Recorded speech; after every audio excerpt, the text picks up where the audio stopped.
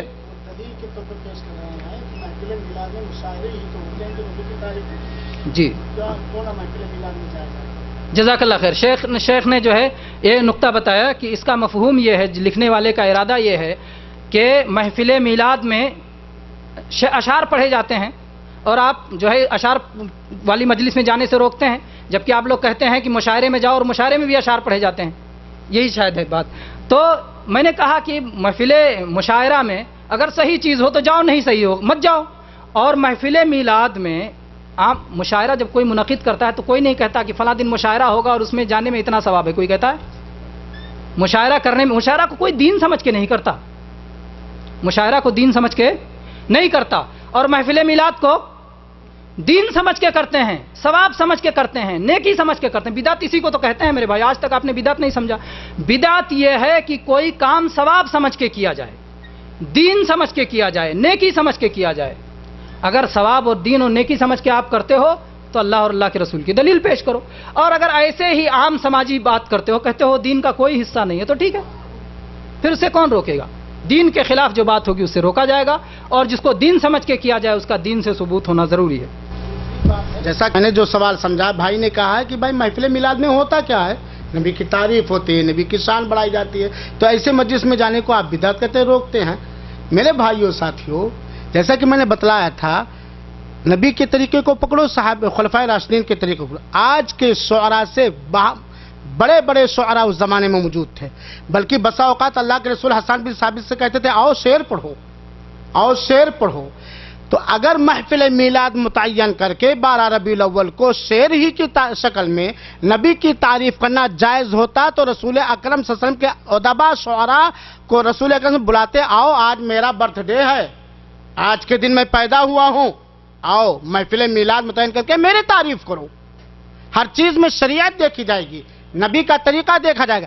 اگر صحابہ کرام میں سے کسی ایک صحابی نے, یہ بھی معلوم ہونا چاہیے کہ آخری صحابی کا انتقال 110 ہجری میں ہوا ہے, سن 11 ہجری میں نبی کریم صلی اللہ علیہ وسلم کا انتقال ہو گیا. آخری صحابی کا انتقال سن 110 ہجری میں ہوا ہے. سن 110 ہجری تک صحابہ کرام زندہ تھے. نبی کریم صلی اللہ علیہ وسلم کے وفات کے بعد سے لے کر کے سن 110 ہجری تک کیا صحابہ کرام نے عید میلاد النبی کے موقع پر 12 ربیع الاول کے موقع پر جشن مشاعرہ رچا, نبی کی تعریف کی, نہ آپ کی موجودگی میں اور نہ آپ کے رخصت ہونے کے بعد.